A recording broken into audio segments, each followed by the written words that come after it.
আল্লাহর ওলিদের সোহবতে বসলে বান্দারা যতই কিছু হক দুনিয়া ওলিউল্লাহর দরবারে আসলে নিজের অস্তিত্ব ফানা করে দেয়। একটু জোরে বলুন না সুবহানাল্লাহ।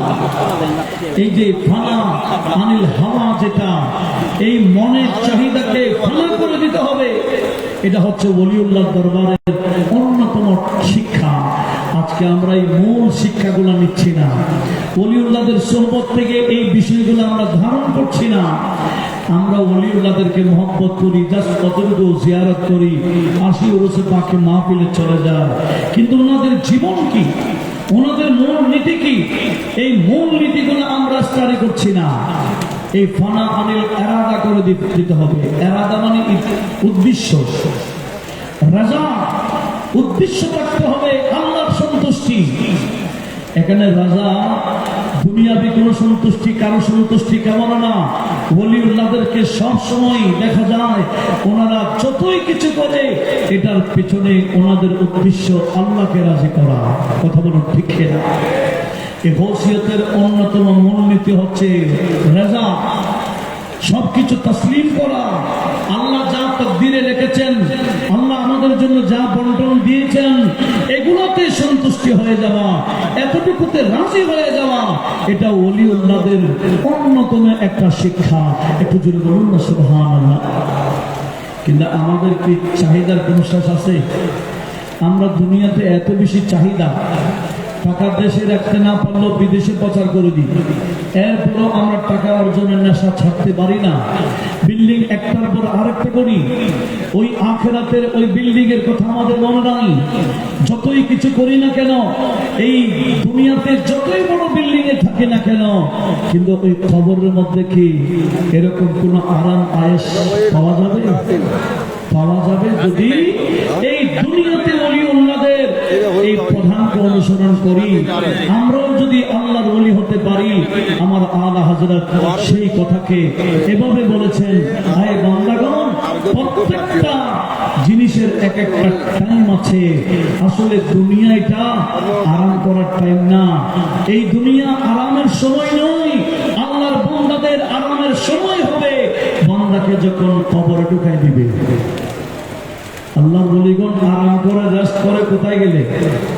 আমাদের দেশে অনেকে মনে করে ওলিউল্লাহরা কবরে গেলেন, মারা গেছেন, মাটির সাথে মিশে গেছেন। একটু বড় আওয়াজে বলুন না নাউজুবিল্লাহ। বাস্তবিক পক্ষে যারা ওলিউল্লাহ, এরা কবরের মধ্যেও কি, একটু মহব্বতে বলেন, কবরেও জিন্দা। কেন, কিভাবে জিন্দা হলেন? এরা এমনি না, ইনারা এই দুনিয়ার আরাম চাই নাই, ইনারা আখিরাতের আরাম চেয়েছিলেন। সে কারণে আমার আলা হযরত এভাবে বলেছেন, এ রাজা হর কাম কায়ে কি ওয়াক্ত হে, এ রাজা হর কাম কায়ে কি ওয়াক্ত হে,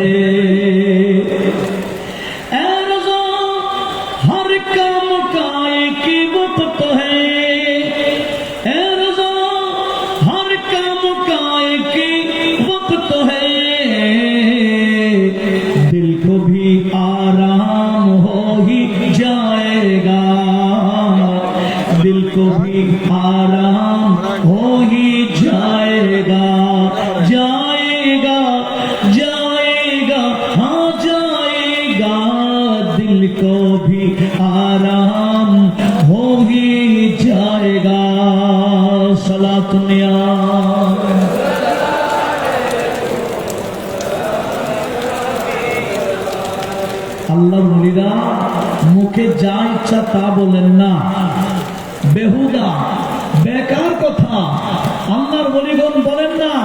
ইনারা সবসময় বেহুদা কথা থেকে বেঁচে থাকেন। এই কথা আল্লাহ কোনো নারাজ হয়ে যাচ্ছে কিনা, আমার আল্লাহ নারাজ হয়ে যাচ্ছে কিনা, এটা সবসময় ওলিউল্লাহরা নীরব থাকাকে পছন্দ করেন। তেমন কথা বের করেন না। ওনারা হয়তো দ্বীনি কথা বলেন, নতুবা চুপ থাকেন। এত জোরে বলুন। হয়তো দ্বীনি কথা বলবেন, শরীয়তের মাসালা বলবেন। যারাই বসবেন, ইনারা সবসময় আখিরাতের চর্চা করে। অন্যের গীবত নিয়ে, পরনিন্দা নিয়ে কোন ধরনের চর্চা নাই, কোন ধরনের চর্চা নাই। আরেকজন নিয়ে ব্যস্ত থাকে না, ওলিউল্লাহরা সবসময় নিজেকে নিয়ে ব্যস্ত। একটু জোরে বলুন। এখন তো আমরা এমন হয়ে গেলাম, আমরা কি, আমার দোষ কি আমরা দেখি না, সবসময় আরেকজনের দোষ নিয়ে টানাটানি করি। কথা বলুন, ঠিক না? আল্লাহর ওলিগণ এই সমস্ত বিষয় থেকে সবসময় ঊর্ধ্বে থাকে। এই ওলি আল্লাহরা সবসময় নিজেকে নিয়ে ব্যস্ত থাকে, কিভাবে আখিরাত সুন্দর হবে, আল্লাহ এবং রাসূল রাজি হবেন, সেই কথা নিয়ে ওনারা ব্যস্ত থাকেন। আমরাও যদি ওলিউল্লাহকে ভালোবাসি, তাহলে আমাদেরও উচিত এভাবে আমরা ওলিউল্লাহদের জীবন যদি অনুসরণ করি, আমরাও আল্লাহর প্রিয় বান্দা হওয়ার সুযোগ আছে। আল্লাহ আমাদের সবাইকে সেদিকে লক্ষ্য রাখার তৌফিক দিক। একটু বড় আওয়াজে বলুন না আমিন। সেজন্য তিরমিজি শরীফ যে হাদিস ইবনে মাজাতে রয়েছে, তিরমিজি শরীফের মধ্যে 317 নম্বর হাদিস, ইবনে মাজাতে 3977 নম্বর হাদিসে হযরত আবু হুরায়রা রাদিয়াল্লাহু তাআলা আনহু থেকে বর্ণিত হাদিস। قال قال رسول الله বড় করে বলুন সাল্লাল্লাহু আলাইহি ওয়াসাল্লাম মিন হুসনি ইসলামিল মার'i, নবীজি বললেন একজন মুসলমানের ইসলামী কালচারের মধ্যে সুন্দর একটা আদর্শ হলো তারকুহু মা লা ইয়ানিহি, এমন কথা তরক করে দেওয়া যে কথার মধ্যে কোনো ফায়দা নাই, কোনো লাভ নাই, কোনো উপকার নাই, সওয়াব নাই, বরঞ্চ আরো গুনাহ হয়। অনর্থক কথা, বেহুদা কথা, বেকার কথা, এগুলা ছেড়ে দেওয়া। আমার নবীজি বললেন একজন মুসলমানদের অন্যতম একটা আদর্শ, তার মুখ দিয়ে যেমন তেমন কথা বলতে পারে না। জোরে বলুন। ওলিউল্লাহদের জীবন দেখি, ওনারা যাত্রার সামনে যেমন তেমন কথা বলে না। এমনকি আরেকটা হাদিস শোনাবো, যে হাদিস তিরমিজি শরীফে রয়েছে 315 নম্বর হাদিস, আবু দাউদ শরীফে 3990 নম্বর হাদিস, যে হাদিস নাম মুসনাদে আহমদে রয়েছে। হযরতে বাহাস বিন হাকিম উনি বর্ণনা করছেন, হাদাসানি আবি আন জাদ্দি, আমার বাবা আমাকে বর্ণনা করেছেন যে ওনার বাবা অর্থাৎ আমার দাদা আমার বাবাকে হাদিসটা বর্ণনা করেছেন। আমার দাদা বলেছেন সামিতু আন-নবিয়্যা সাল্লাল্লাহু আলাইহি ওয়াসাল্লাম, আমি নবী পাক থেকে এই কথা শুনেছি, ইয়াকুল ওয়াইলুল লিল্লাযী ইউহাদ্দিসু বিল হাদিস লিয়ুদহিকা বিহি আন-নাস, নবীজি বলেন ওই বান্দার জন্য ধ্বংস, ওই বান্দাকে জন্য ধ্বংস যে কথা বলে এমনি নয়, মানুষকে হাসাবার জন্য কথা বলে, এই সমস্ত বান্দাদের জন্য ধ্বংস নির্ধারিত। উচ্চ আওয়াজ বলুন নাউজুবিল্লাহ। ওয়াজের ময়দানটা হবে মানুষের কলবকে নরম করা। কথা বলুন ঠিক না? ইদানিং দেখা যাচ্ছে এই ওয়াজের ময়দানগুলোকে আমরা এমন করে ফেললাম, এটা হাসাহাসির নাটক কৌতুকের মঞ্চ বানাই ফেললাম। কথা বলুন ঠিক না? নবীজি বললেন যে সমস্ত বান্দা কথা বলে উদ্দেশ্য হচ্ছে লিয়ুদহিকা বিহিন নাস, তার এই কথার মাধ্যমে মানুষ হাসুক, মানুষকে হাসাবার জন্য যে কথা বলে, নবীজি বলেন তার দুনিয়া ধ্বংস, আখিরাত বরবাদ।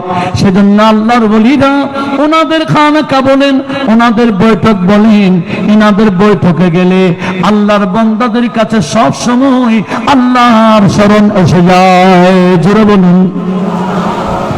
ইনাদের কথাগুলো আখিরাতের স্মরণ করে দেয়। আল্লাহর ওলিদের কথাগুলো আমাদেরকে আখিরাতের স্মরণ করে।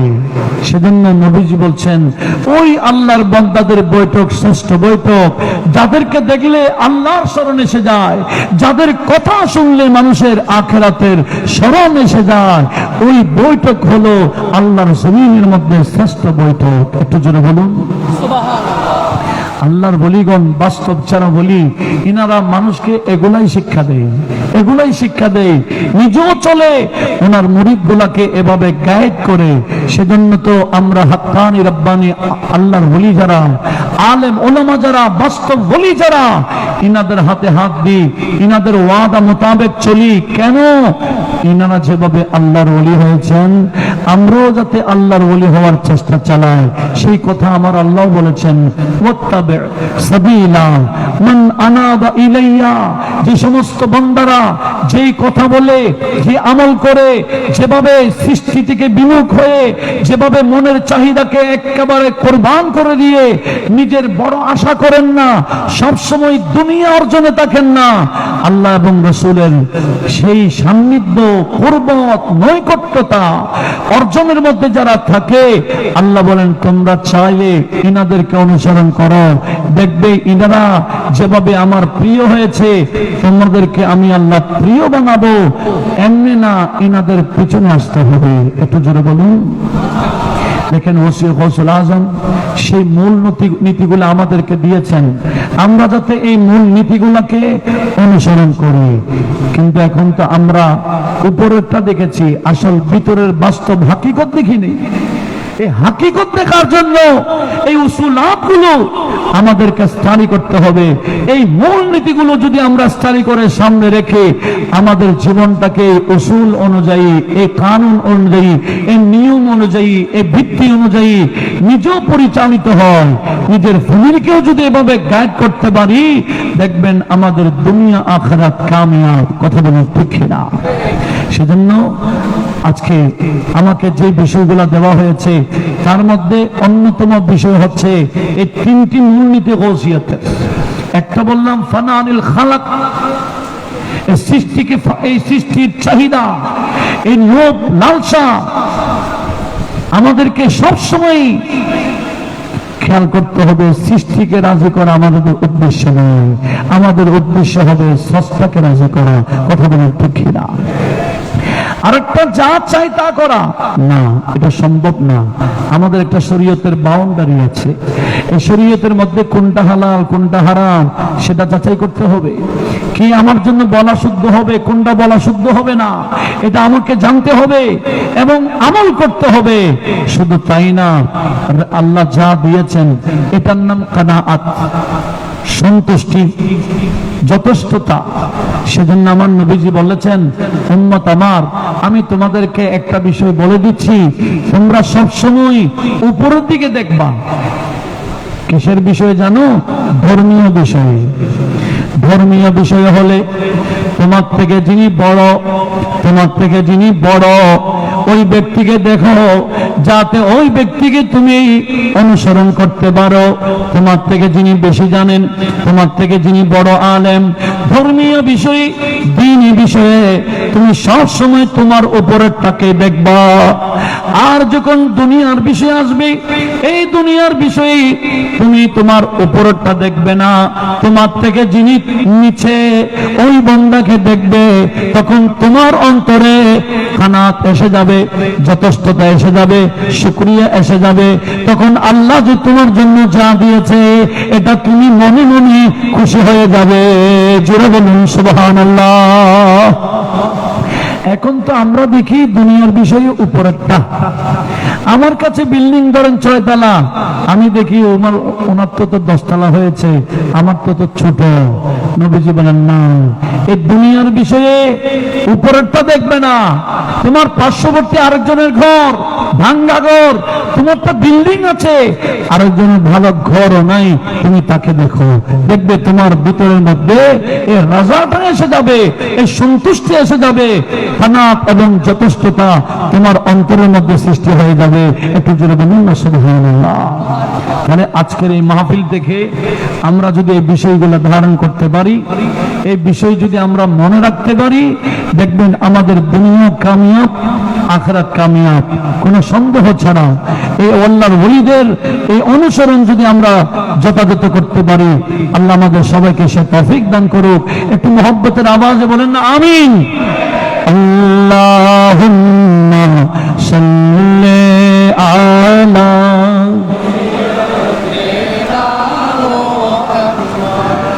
নবীনা শাফিঈনা দিন থাকিতে করমন পরকালে ভাবনা, দিন থাকিতে করমন পরকালের ভাবনা আসছো একা যাইবা একা সঙ্গে কেহ যাবে না আল্লাহুম্মা সাল্লি আলা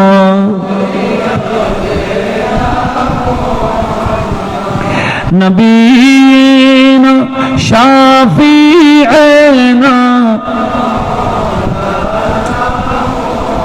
দেখেন আমরা ফানার বিষয়টা হযরত সাইয়্যিদুনা সিদ্দিক আকবরের জীবন থেকে দেখতে পাই। সিদ্দিক আকবর আরবের বড় বিত্তশালী ছিলেন, কথা বলুন ঠিক না, বড় ব্যবসায়ী ছিলেন। উনি যখন নবীজির ধারে আসছেন, এখন ওনার গুলা এই দুনিয়ার গুলা উনি ফানা করতেই আছেন। উনি বলতেছেন আমার প্রিয় ব্যক্তি জিনিসের মধ্যে অন্যতম একটা আমার প্রিয় হচ্ছে ইনফাকু মালি লিরাসূলিল্লাহ সাল্লাল্লাহু আলাইহি ওয়াসাল্লাম, আমার সম্পদগুলো রাসূলের জন্য কুরবান করে দেওয়া, ফানা করে দেওয়া, এটা আমি আবু বকরের কাছে অতীব পছন্দনীয় কাজ। একটু বড় আওয়াজে বলুন। দেখেন লক্ষ্য করুন যে সিদ্দিক আকবর আরবের বড় ধনী ছিলেন, আরবের বড় ব্যবসায়ী ছিলেন। আমাদের নবীকে যখন ভালোবাসা শিখলেন, নবীজির সোহবতে যখন গেলেন, এবার ওনার ফানা আসতেছে।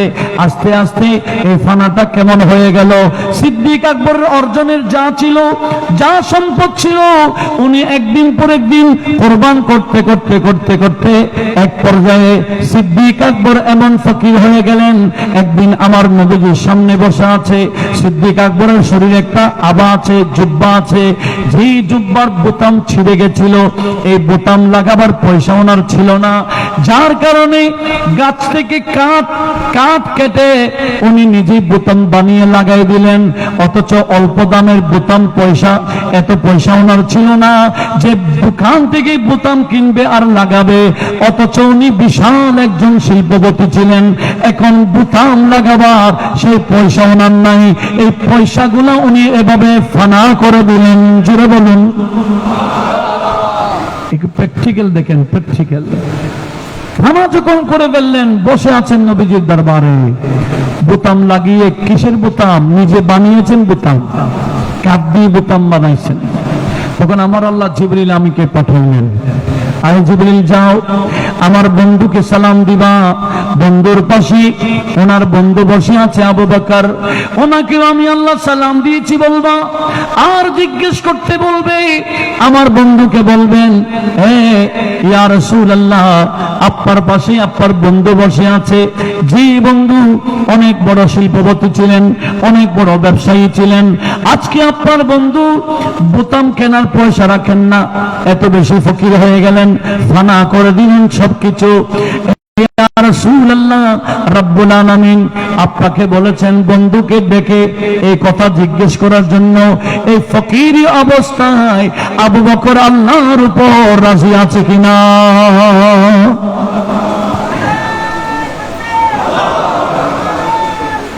দেখেন, জিন্দাবাদ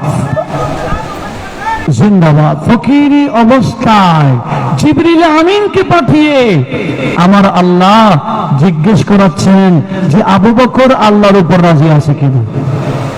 দেখেন রাজা কাকে বলতে, আল্লাহর উপর সিদ্দিক আকবর রাজি আছে কিনা। তখন আমার নবীজি আবু বকর সিদ্দিককে বললেন, ইয়া আবু বকর ইন্নাল্লাহা ইউকরিউকা সালাম। আয় আবু বকর, আমার আল্লাহ তোমাকে সালাম বলেছেন এবং জানতে চেয়েছেন তুমি তো এখন ফকির, সব ফানা করে দিয়েছো, তোমার এখন কিছু নাই, এখন তুমি বোতাম কেনার পয়সা রাখো না, এই অবস্থায়, ফকির অবস্থায় তুমি কি আল্লাহর উপর রাজি আছো? তোমার রেজাটা কি আছে? এই কথা বলতেই সিদ্দিক আকবরের দুই চোখে পানি ফেলা শুরু করলেন আর বললেন, আসখাতু আলা রাব্বি, আসখাতু আলা রাব্বি, ইয়া রাসূলুল্লাহ, আমি কি আমার রবের উপর নারাজ হতে পারি? কখনো না, আমি আমার রবের উপর নারাজ হতে পারি না। রাদিতু আলা রাব্বি, রাদিতু আলা রাব্বি বলে বলে সিদ্দিক আকবর কান্না শুরু করে দিলেন। উচ্চ আওয়াজ বলুন। সিদ্দিক আকবর যখন কান্দে, ওদিকে আমার আল্লাহ জিবরিল আমিনকে আবার পাঠালেন। কি পাঠালেন? এ জিবরিল যাও, এই আবু বকর অনেক ধনী ছিলেন, পয়সাওয়ালা ছিলেন, অনেক কিছুর মালিক ছিলেন, আজকে ধীরে ধীরে আমার বন্ধুর কদমে আমি আল্লাহকে রাজি করার লক্ষ্যে সব ফানা করে দিয়েছে।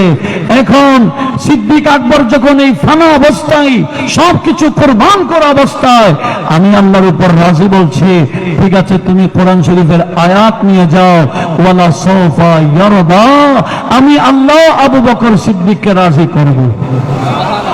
আর একটু জোরে বলুন, সিদ্দিক আকবরকে রাজি করবেন কে? আয়াত করিমা পাঠালেন কে? এটা সূরাতুল লাইলের একেবারে লাস্ট আয়াত, ওয়ালা সাউফা ইয়ারদা, অতি শীঘ্রই ওনাকেও রাজি করা হবে, উনিও রাজি হবেন। তো সিদ্দিক আকবরকে কিভাবে রাজি করা হবে? আমার নবী যেটা হাদিসে পাকের ইরশাদ করেছেন, যেদিন ইযা কানা ইয়াউমুল কিয়ামা, কিয়ামত যেদিন কায়েম হবে, সেদিন আমার আল্লাহ সিদ্দিক আকবরকে দেখে বলবেন, এই আবু বকর খুশ, হাদিহি মাফাতিহুল জান্নাহ ওয়া হাদিহি মাফাতিহুল জিনান, হাদিহি মাফাতিহুন নিরান। আয় আবু বকর, ধরো, তোমাকে জান্নাতের চাবি দিলাম, তুমি যাকে ইচ্ছা তাকে এই ময়দানে মাহশর থেকে বেছে বেছে তুমি আমার বান্দাদেরকে জান্নাত দিতে পারো। কারণ কোরআন শরীফে আমার আল্লাহ বলেছেন সিদ্দিক আকবরকে শ্রেষ্ঠ মুত্তাকি ঘোষণা দিয়েছেন। একটু জোরে বলুন না সুবহানাল্লাহ। আর এই জান্নাতের মালিক বানাই দিয়েছেন আমার আল্লাহ মুত্তাকি বান্দাকে। এটা কোরআন নাযিল করে ফয়সালা দিচ্ছেন। লক্ষ্য করুন, দেখেন আজকে কি ওনার শান হয়ে গেল। ইনি এত শান, জান্নাতের চাবি ওনার হাতে দেওয়া হচ্ছে, জাহান্নামের চাবি ওনার হাতে দেওয়া হচ্ছে। কেন? একটাই কারণ, ওনার যা ছিল সব উনি ফানা করে দিয়েছেন। কথা বলুন ঠিক কিনা? সেজন্য আলা হযরত বলেন, ইয়া রাসূলুল্লাহ, আমি যখন কবরে যাব, মুনকার নাকির আসবে, আমাকে প্রশ্ন করবে, এত টেনশন আমি রাখি না, আমার টেনশন আমি এগুলা করি না, আমি আশাবাদী ইয়া রাসূলুল্লাহ, আমি যখন কবরে যাব, মুনকার নাকির আসবে, আমাকে প্রশ্ন করবে, আমি ভয় করব না, বরঞ্চ মুনকার নাকির উল্টা আমাকে সম্মান করবে। আর মুনকার নাকির আমাকে উল্টা কি করবে? সম্মান করবে। কেন? একটাই কারণ, আমি এত বিশাল আলেম সেই কারণে নয়, আমার এই কারণটা হলো ফিদা হয়ে যাওয়া, ফানা হয়ে যাওয়া, ইয়া রাসূলুল্লাহ আপনার জন্য কুরবান হয়ে যাওয়ার কারণ। একটু জোরে বলুন না সুবহানাল্লাহ। উনি কথাটা এভাবে বলেছেন, নকিরান করতে হ্যাঁ তাজিম মেরি, নকিরান করতে হ্যাঁ ताज़ीम मेरी, फिदा हो के तुझी पर ये इज्जत मिली है, फिदा हो के तुझी पर ये इज्जत मिली है, नकीरन करते हैं ताज़ीम मेरी, फिदा हो के तुझी पर ये इज्जत मिली है, ये इज्जत मिली है। একটু বড় আওয়াজ বলুন মারহাবা। ওলিউল্লাহদের এই ইজ্জত কোত্থেকে? অন্য কোন কারণ নয়, এটার নাম ফিদা হয়ে যাওয়া, এটার নাম ফানা হয়ে যাওয়া। এই সমস্ত চাকচিক্য থেকে, সমস্ত দুনিয়াবী বিষয় থেকে আল্লাহর ওলিগণ নিজেকে এই ফানা করে দিয়েছেন। ইনাদের কলবের মধ্যে এগুলার লোভ লালসা স্থান দেন নাই। ফানা, এই ফানা এগুলা ছিল ওনাদের বড় মূল মন্ত্র। ফানা হয়ে যাওয়ার কারণে আজকে দেখেন সেই কবরে যাওয়ার পরেও ওনাদের শান কিভাবে বাড়তেছে। একটু জোরে বলুন না সুবহানাল্লাহ। সেজন্য আলা হযরত আরো অন্য জায়গায় এভাবে বলেছেন, জান দে দো ওয়াদায়ে दीदार पर, जान दे दो वादाए दीदार पर, जान दे दो वादाए दीदार पर, नकद अपना दाम हो ही जाएगा, नकद अपना दाम हो ही जाएगा। বলে দাম যদি বাড়াইতে চাও নবীর জন্য ফানা হয়ে যেতে হবে। কথা বলুন ঠিক কিনা? এই ফানা যদি হতে পারি তখন দাম বাড়ে। তখন কি বাড়ে? দাম বেড়ে যায়। আমরা তো মনে করছি ওলিউল্লাহদের এত দাম, আমাদের মতো চলে নই। আমরা তো আমাদের অন্তর থেকে দুনিয়ার লোভ ফেলাইতে পারি নাই, টাকার লোভ ফেলাইতে পারি নাই, বিল্ডিং এর লোভ ফেলাইতে পারি নাই, আমাদের অহংকার ফেলাইতে পারি নাই, আমাদের মুখ দিয়ে যেমন ইচ্ছে তেমন বলা ফেলাতে পারি নাই, মিথ্যা ছাড়তে পারি নাই, চুগলি ছাড়তে পারি নাই, গীবত ছাড়তে পারি নাই, অনর্থক কথা ছাড়তে পারি নাই, বেহায়াপনা কথা ছাড়তে পারি নাই, গালাগালি ছাড়তে পারি নাই। অথচ ওলিউল্লাহদের কথা আমার আল্লাহ কোরআন শরীফে বলেছেন, ওয়াইদা খাতাবাহুমুল জাহিলুন ক্বালু সালামা। কোন বান্দা ওনাদেরকে না চিনে কোন উল্টা সিধা বললেও ওলিউল্লাহরা উল্টা সিধার জবাব দেয় না, বরঞ্চ আরো সালাম দেয়। কেউ গালি দিলে ওনারা কি দেয়? একটু জোরে বলুন, কি দেয়? দেখেন উল্টা। এটা আমার নবীজি শিক্ষা দিলেন, এই আমার উম্মত, তোমরা যদি আমার আদর্শ বাস্তবায়ন করতে চাও, আমি নবী তোমাদেরকে বলে দিলাম, আহসিন ইলা মান আসা ইলাইক, তুমি তার প্রতি সৎ আচরণ করো যে তোমার প্রতি খারাপ আচরণ করেছে। যে তোমার প্রতি খারাপ আচরণ করেছি, খারাপের বদলা খারাপ দিবা না।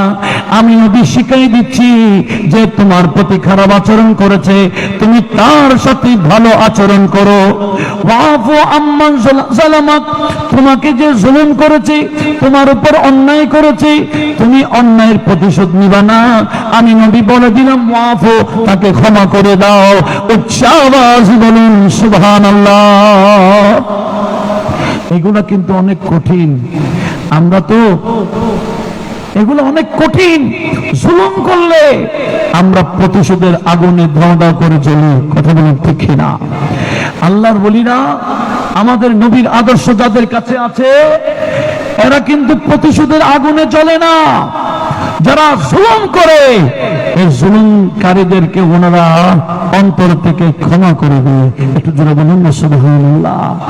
এদিকে আমার আল্লাহ বলে, তোমার উপর জুলুম করেছে, তুমি মাফ করে দিলা, আর আমি আল্লাহ কি তোমাকে মাফ না করে পারি? আসো, তুমি আমার কুদরতি বুকে আসো। তুমি যেভাবে আমার বান্দাকে মাফ করে দিয়েছো, এবার আমি আল্লাহ তোমাকে ক্ষমা করে আমার বন্ধু বানাই নিলাম। একটু জোরে বলুন না সুবহানাল্লাহ। এটাই হচ্ছে বাস্তব নবীজির আদর্শ, যেটার নাম খুলকে আযীম বলা হয়েছে, মহান চরিত্রের কথা বলা হয়েছে। এই মহান চরিত্রকে ধারণ করে রেখেছে যুগে যুগে আল্লাহর ওলিগণ, ওলিউল্লাহগণ সব সময় নবীজির পথকে অনুসরণ করেছে, নতুবা ওলি হওয়া সম্ভব না। কোরআন শরীফে আমার আল্লাহ বলেছেন, ইয়া রাসূলুল্লাহ, আপনি একটু বলে দিন, কুল, হে রাসূল আপনি বলে দিন, হে আল্লাহর বান্দাগণ, তোমরা কি আল্লাহর বন্ধু হতে চাও? আমরা আল্লাহর বন্ধু হতে চাই কিনা? সবাই বলেন, চাই কিনা? আল্লাহর বন্ধু হতে চাইলে আল্লাহ বলেন, বন্ধু আমার, আপনি কোরআনের মাধ্যমে এলান করে দেন। আমি আপনাকে বললাম, ঘোষণা দিয়ে দেন, হে আল্লাহর বান্দাগণ, ইন কুনতুম তুহিব্বুনাল্লাহ, তোমরা যদি আল্লাহর বাস্তব মহব্বত চাও, ফাত্তাবিউনি, তোমরা সবাই আমি নবীর আদর্শকে ধারণ করো, আমার পৃথিবীতে চলো, আমার শরীয়ত মোতাবেক চলো, আমার সুন্নাত মোতাবেক চলো, আমি যা বলেছি তা আদেশ মেনে চলো, যা নিষেধ করেছি সেগুলো বর্জন করো। দেখবে বিবকুমুল্লাহ রব্বুল আলামিন তোমাদেরকে বন্ধু বানিয়ে নিচ্ছেন। জোরে বলুন। এই আল্লাহর ওলিগণ এমনি ওলি হয় না, সেই নবীজির পিছনে চলে চলে ওলি হয়েছে। কথা বলুন ঠিক না? যারা ওলি দাবি করে সুন্নতের খেলাফ চলে, মন গড়ায় চলে, আমরা আজকের এই মাহফিল থেকে স্পষ্ট করতে চাই, ওলি দাবি করা বলা কথা না, ওলি হওয়ার জন্য নবীজির শরীয়ত লাগবে। কথা বলুন ঠিক না? নবীজির তরিকা লাগবে, সুন্নাহ লাগবে। যা ইচ্ছা তা করলে হবে না। যেমন ইচ্ছা তেমন করা যাবে না। শরীয়ত এটা বৈধ করেছেন কিনা আমাদেরকে আগে এটাকে গুরুত্ব দিতে হবে শরীয়তকে। সেজন্য নবীজিকে আল্লাহ বলছেন, বন্ধু আপনি বলে দিন এরা যদি আমার বন্ধু হতে চায় আপনার পিছনে চলুক, আপনার পিছনে চলুক। আপনার পিছনে চললে আমি আল্লাহ এদেরকে বন্ধু বানিয়ে নিব, শুধু বান্দার মধ্যে রাখবো না, বান্দা থেকে উঁচু মাকাম দিয়ে আমি আল্লাহ তাদেরকে বন্ধু বানাই নেব। একটু জোরে বলুন না সুবহানাল্লাহ। আল্লাহর বন্ধু হওয়ার জন্য এই ওসি গৌসুল আজম মূলত যে কথাটা বলেছেন এগুলো সব আগের ওলিউল্লাহরা যে সবক দিয়েছেন, বিশেষ করে হুজুর গৌসুল আজম জিলানীর ফুতুল গায়েবের মধ্যে এই সমস্ত বিষয়ে আলোচনা করেছেন। এই আমাদের সৃষ্টি থেকে ফানা আনিল খালাকের বিষয় বলেন, ফানা আনিল হাওয়া বলেন, এভাবে যত ফানা আনিল এরাদা বলেন, এই সমস্ত বিষয় থেকে নিজেকে মুক্ত করা, ফানা করে দেওয়া, এই চাহিদা অন্তরে না রাখা, এগুলোই হলো ওলিউল্লাহদের আদর্শের বিষয়, ওলিউল্লাহদের মূল নীতি। সেই নীতি যদি আমরা ধারণ করতে পারি আমরা নিজেরাই কামিয়াব। একটু বড় আওয়াজ বলুন না সুবহানাল্লাহ। মাশাআল্লাহ, আমাদের আজকের সম্মানিত আলোচক আহলে সুন্নাত ওয়াল জামাত এর সম্মানিত চেয়ারম্যান সুবহান আলিয়া কামিল মাদ্রাসার শেখুল হাদিস উস্তাজুল উলামা ওয়াল আসাতিদা হযরতুল হাজ আল্লামা কাজী মাইনুদ্দিন আলা শরাফি সাহেব হুজুর তশরিফ এনেছেন। একটু বড় আওয়াজে বলুন মারহাবা। তো আমি কি বলতে চাচ্ছিলাম, আমার কথা এটাই যে বিষয় দেওয়া হয়েছে এগুলো আমাদেরকে, এই যে এই দরবার কিসের উপর ভিত্তি, এই ভিত্তির উপর যদি আমরা চলি এই দরবারের বিরুদ্ধে কেউ আঙ্গুল দেখাবার সাহস পাবে না। কথা বলুন ঠিক না? আমরা তো আমাদের মনে নাই, আমরা আমাদের উসুল থেকে সরে যাচ্ছি।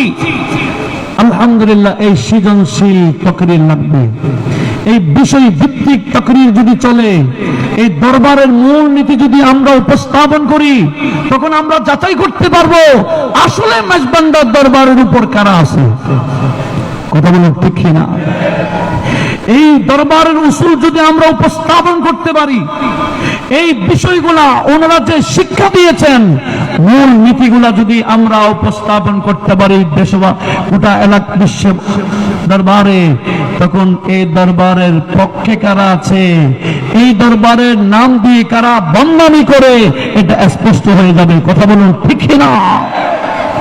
তাহলে শরীয়ত তরিকতের মধ্যে বদনামির কোন স্থান আছে? নাই বলেন না, স্থান আছে।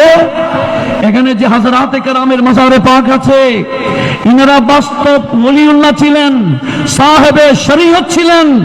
উনারা শুধু নিজে চলতেন তাই না, মুরিদান ভক্ত আশিক বিন্দুরা চলার জন্য উনারা মূল নীতি আমাদেরকে উপস্থাপন করেছেন, উপহার দিয়েছেন। কথা বলুন ঠিক না? আজ থেকে আমাদেরকে যাচাই করার দরকার আছে কিনা? কি যাচাই করব? মেজবান্ডার দরবার শরীফের মূল নীতির উপর কারা আছে, কারা নেই। কথা বোঝা যায়? এই মূল নীতির উপর, এই গৌসিয়তের ভিত্তির উপর, মূল নীতির উপর কারা আছে কারা নাই একটু যাচাইয়ের দরকার আছে কিনা বলেন? সবাই যখন মেজবান্ডার শরীফের মূল নীতির উপরে এসে যাবে, এই শরীয়তের উপরে এসে যাবে, প্রত্যেকটা কিছুর ফানা ফানা শিক্ষা নেবে। এই ফানা শিক্ষা যদি আমরা নিতে পারি এখন কেউ উল্টা বলার সুযোগ পাবে না, সবাই এই দরবারের দিকে ঝুঁকে যাবে। কথা বলুন ঠিক না? এখন তো আমরা ফানা কি জিনিস এটা শিক্ষা যে আমরা ফানা নিজেকে ফানা করে দিচ্ছি কিরকম দুনিয়ার জন্য। এখানে শিক্ষা দিয়েছেন ফানা করতে হবে আল্লাহকে পাওয়ার জন্য, রাসূলকে পাওয়ার জন্য, গৌসুল আজম মেজবান্ডারির এই রাজামন্দি সন্তুষ্টি পাওয়ার জন্য এই ফানাগুলো হওয়া দরকার। কথা বলুন ঠিক না?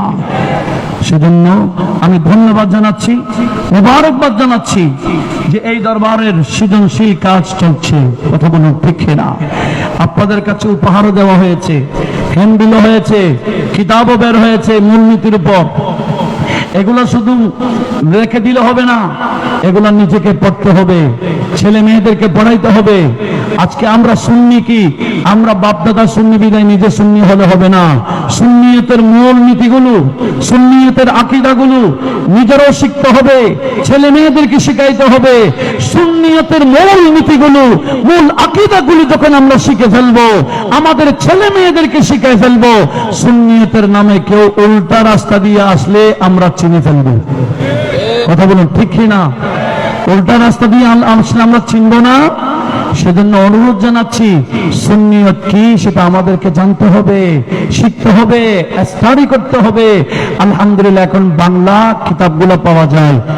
আগে আজ থেকে 20 বছর আগে, 30 বছর আগে বাংলাগুলা ছিল না। এখন বড় হাসান হয়েছে। এখন মেজবান্ডার দরবার শরীফ থেকে অনেক কিতাবাদি বের হয়েছে।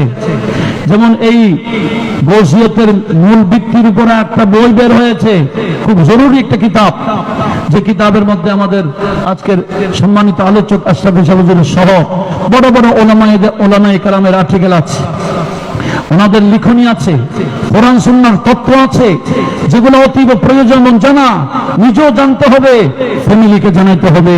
আজকে দেখেন আমাদের ফ্যামিলি থেকে কেউ আহলে হাদিস হয়ে যাচ্ছে, কেউ এ হয়ে যাচ্ছে, কেউ সে হয়ে যাচ্ছে, সহিহ হাদিস বললে দৌড় দিচ্ছে, একটু যাচাই করছে না। কথা বলুন ঠিক না? সেজন্য কেন আমরা আমাদেরকে চিনি নাই, আমরা নিজেরাই, আমরা কোন দরবারে আছি, আমরা কোন আকীদায় আছি, আমরা কোন কিসের ভিত্তিতে আমরা আছি, সে ভিত্তিগুলো আমাদের স্টাডি না থাকার কারণে এই নাজুক পরিস্থিতি, এই সমস্যার শিকার হচ্ছে। সেজন্য অনুরোধ জানাবো, এখানে যেভাবে সৃজনশীল কাজ চলছে, এই কাজগুলোকে অবশ্যই গুরুত্ব দিতে হবে। এই গুরুত্ব দিয়ে যদি আমরা সামনে এগিয়ে যাই, আমাদের বিরুদ্ধে কেউ দাঁড়াবার সুযোগ নেই। কথা বলুন ঠিক না? আজকে যে অনুষ্ঠান চলছে, এই অনুষ্ঠানের বিরুদ্ধে কেউ বলার কিছু সুযোগ আছে? কারণ এটা শরীয়ত মোতাবেক চলছে। বলুন আলহামদুলিল্লাহ। এটার বিরুদ্ধে কেউ বলার সুযোগ, আমাকে সবসময় ধ্যান ধারণায় সবসময় সজাগ থাকতে হবে, আমার কারণে যাতে আমার দরবারের কোনো বদনাম না হয়। কথা বলুন ঠিক না? এই কথা সবসময় আমাদেরকে স্মরণ রাখতে হবে। আল্লাহ পাক সুবহানাহু ওয়া তাআলা আমাদের সবাইকে এই মূল নীতিগুলো ধারণ করার তৌফিক দান করুক। আমিন। ওয়া মা আলাইনা ইল্লাল বালাগ ওয়া আখিরু দাওয়ানা আলহামদুলিল্লাহি রাব্বিল আলামিন। আসসালামু আলাইকুম ওয়া রাহমাতুল্লাহি ওয়া বারাকাতুহু।